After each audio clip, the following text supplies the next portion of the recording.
Hillary Clinton short-circuited again, to use a now famous term, when she accidentally told the truth and said that she wanted to raise taxes on the middle class.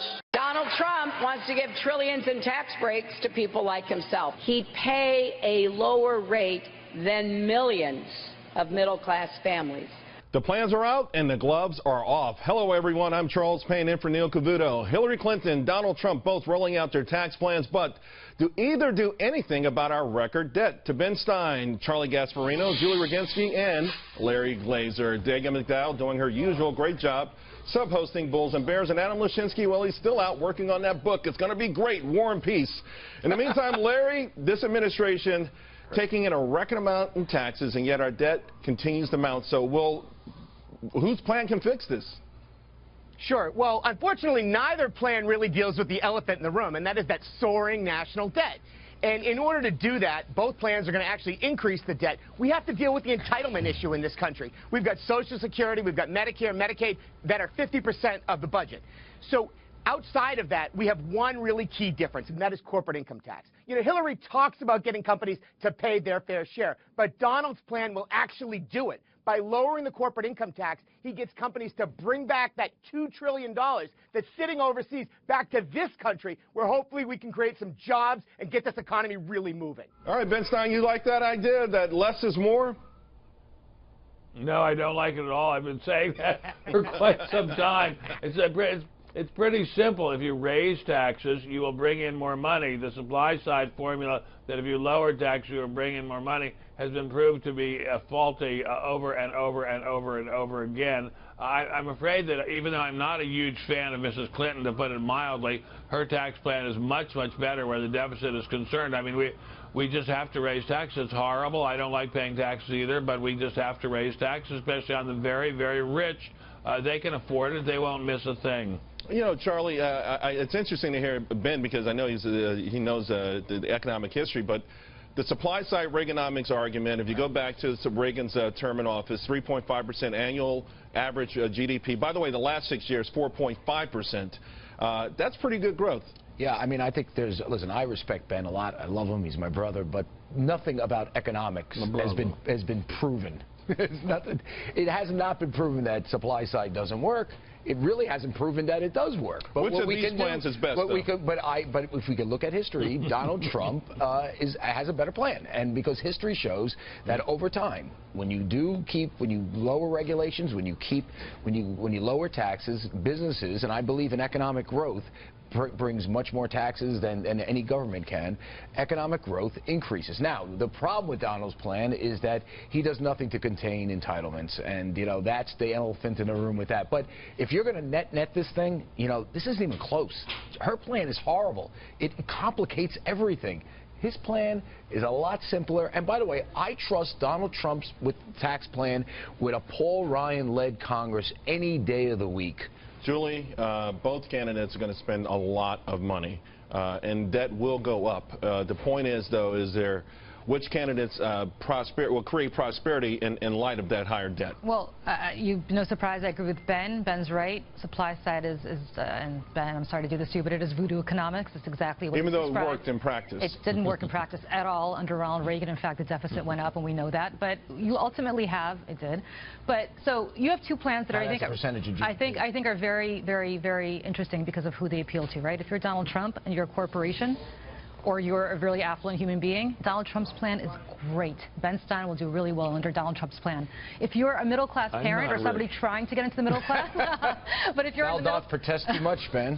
But if you're in the middle class or trying to get into the middle class, the breaks that she's giving, the incentives that she's giving, and her tax plan, which is a lot more detailed. Larry, under Donald Trump's plan, everybody gets a tax break. So that's right. The notion that only a certain portion of the population, we've heard that one before. Exactly. It's a canard. You can argue that maybe you're jealous that someone's getting more of the money they earned back, you know, which is just the same as a percentage thing, right? That's right. You know, look, Charles, it's not just about taxes, too. It's also about the regulatory burden. And both candidates are talking to the middle class. But we all know from history, it's the middle class who always winds up paying all the bills. Look at health care reform. The middle class is the one that got cut holding the bag. So time and time again, when we look at the regulatory burden, it's been unfair on small businesses in this country. And that's one issue that is a key distinction that Trump talks about. We should talk He's going to lessen that burden. We should talk about the deficit as a percent of GDP during the Reagan years. It actually shrank. And one reason it shrank is because GDP grew tremendously. We had economic growth, something that we have not had in this environment right now, which is hurting this country tremendously. It grew from a very low base. We were coming out of a terribly severe recession. Right. And the fact is, with all due respect to my brother, Mr. Gasparino, that there is and by the way, your comments about Mrs. Clinton's voice are just great. They're the best thing on TV Sorry, right now. I said that. But anyway, that's nothing to do with economics. Receipts fell the first year. Then Mr. Reagan, whom we love, raised taxes every year for 7 years, and receipts rose. Well, after a massive tax cut, he raised some taxes. He did not raise income taxes. He raised some other taxes. I know that.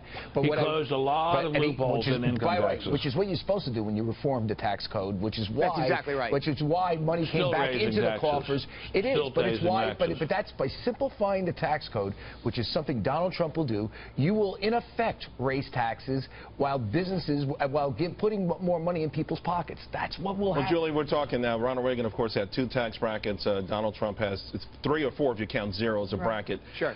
Hillary's got, like, I lost track of it, and plus the special penalties, a 10% penalty here. She really goes after the so-called rich and really wealthy. Does. No question. I mean, look, if you're rich. But how does that create growth? That's the only problem I think a lot of people have. How do you create growth and prosperity with that? That's redistribution, but how do you create organic growth? Isn't this the same argument that we heard in the 90s when her husband raised taxes on not just on the rich, but on everybody, but then everybody said, oh, this is going to absolutely stymie our economy. Our economy is going to. It didn't stymie. It did. For the first 2 years of President Clinton, he was also coming out of recession. By the way, that's why. No, he wasn't. He was not coming out of recession. The economy was growing during George Bush's last year.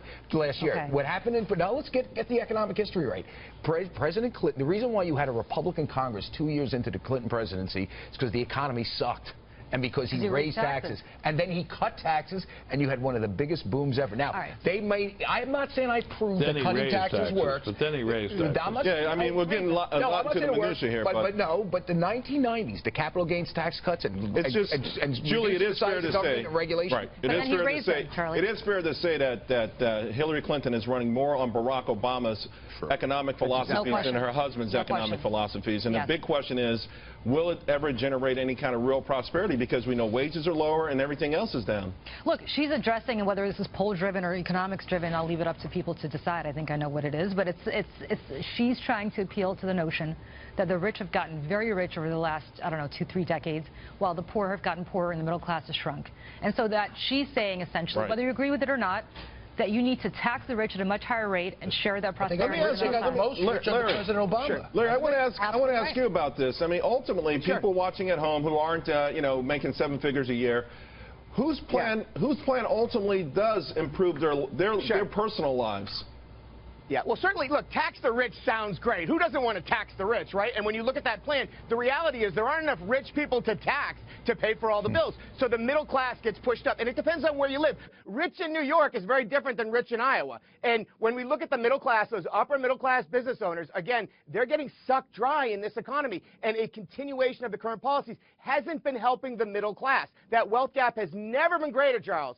So we need to try something different to help restore the middle class in this country. So continuation of those policies isn't the answer. Right. That's a serious irony, of course. Income inequality has gotten worse, not better. Guys, we got to leave it there.